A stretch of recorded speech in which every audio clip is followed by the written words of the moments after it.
Hi everybody and welcome to Heel Heat. My name is George Coles, and I swear my alarm clock is not set to Sonny and Cher, but once again, for the third time in as many days, I'm recording one of these videos. This one is just a bit different though. We're going to talk about the one WWE release I haven't covered so far, and then the three AEW, I guess you could call them releases or contracts ending. One is a contract ending and the other two were let out of their contracts. So with that being said, let's jump right in.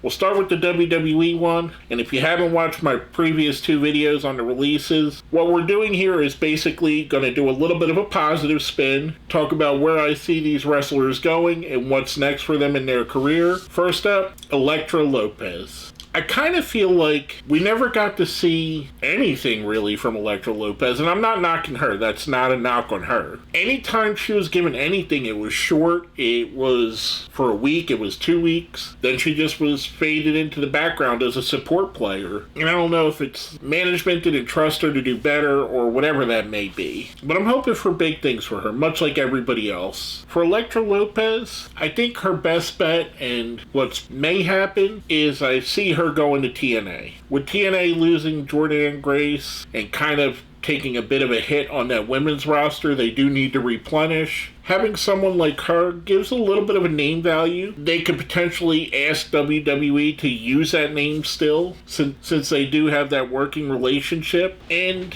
it also keeps her on the WWE radar. Maybe they'll bring her back. I don't know. It was a weird release because I think just Friday on SmackDown, they were teasing something with her and Piper and Chelsea Green, so I don't know. These are all weird. But that's what I see for Elektra. I think that would work for her really well. Next up, we're going to go over to the world of AEW, not to be topped by WWE news. We're going to start with the one that basically we knew has been released, we just don't know when, and we still don't know when. And it's not a release, it's the end of his contract or whatever it is. Again, it's very convoluted, and that's Malachi Black. This one's a no-brainer. Malachi Black is going back to WWE. There is no question about it. The only way he doesn't go back to WWE is if he doesn't want to. I could definitely see every wrestling company in the world, New Japan, TNA, any other company at all wanting him on their roster, but it's almost a no-brainer. He's going back to WWE. I'd actually love to see,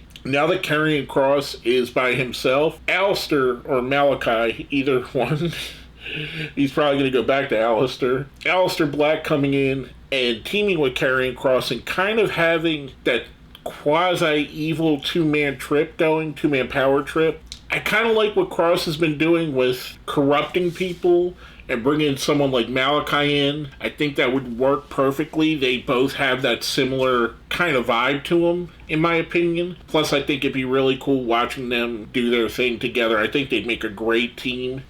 But anyway, I think it's a slam dunk. He's going to WWE. It's just a matter of when he can start. Now the next one, we're going to talk about Miro. Miro's a little bit more difficult because I feel like Miro is always looking for greener pastures, looking for something better than what he has. And that's not a knock on him. He should be doing that. He should be betting on himself. The question is how does Triple H and that regime see Miro? I know he was part of NXT when Triple H ran it, but his most success in WWE came on the main roster. I'd probably bet, if I had to bet money on it, I'd put money on him going back to WWE, but there's just as good of a chance if he doesn't care about wrestling in America. New Japan is in need of some upper level star talent. Over the last couple of years, they've lost Jay White, they've lost Okada, Tanahashi is retiring. Naito's going to have to retire very soon with the issue with his eyes. There's rumors that other wrestlers are leaving, like David Finlay. So if they made a push for him and he really doesn't care about America, I could see him going there and working really well in that company. Ultimately, I think he does go back to WWE. Again, he's the kind of guy that they'd love to have there. Last but not least, the guy that's probably going to have the biggest buzz because he has the most untapped potential out of all of them, Ricky Starks. I hate to sound like a broken record, but every company in the world is going to be vying for Ricky Starks' attention, whether it be MLW, NWA, Game Changer Wrestling, anyone that can put money together is going to try and get this guy. He's got so much untapped potential and so much charisma that he's going to be an asset to any roster he steps into. I hate to be a broken record, but he's almost certainly going to WWE. Now, where I think he might be different than Alistair or even Miro is I think he would start in NXT, and I kind of think they would use him to help bridge that gap, because the rumor is that why WWE released so many of these people is they're about to make massive call-ups from NXT. I would assume Trick Williams is going to be one of those people, and there's going to be a vacuum of upper level talent needed on NXT. I could see him doing a short 6-month run there before going up to the main roster, maybe, and again, no knock on him, maybe while he bulks up a bit, because he is a little bit on the thin side for what a WWE star would look like. Not saying that they will use that as a negative, but I could see them wanting him to bulk up a bit. I'm just saying. So I definitely think he's going to WWE as well through NXT. But there you have it. That's my thoughts on the 4 newest releases, contracts running out, whatever you want to call them. Again, this is my 3rd one of these videos in as many days. And hopefully tomorrow they leave me alone and they let me have peace so I don't have to make another one of these. Give me a week. Just don't release anybody from a week, okay? Let me take a little bit of a break. Let me celebrate my Philadelphia Eagles World Championship winning the Super Bowl, okay?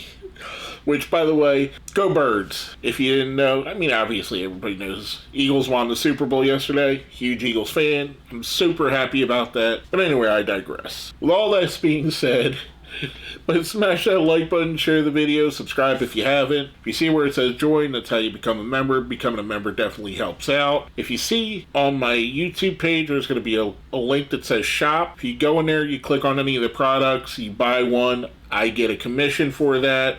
It definitely would help me out. Speaking of the Eagles, there is one of the little links in there is for Philadelphia Eagles stuff, and I have updated it to include Super Bowl merchandise. So if you're an Eagles fan, check that out. There's also going to be some products I'll probably tag in this video that are relevant if I could find merchandise for these wrestlers. Basically, because I think they still would get a kickback. They still make something off of it. So trying to find something for them, for you guys, if you enjoy one of these people and you want to support them and support me as well. Anyway, I digress. My name is George Coles, and you've been watching Heel Heat.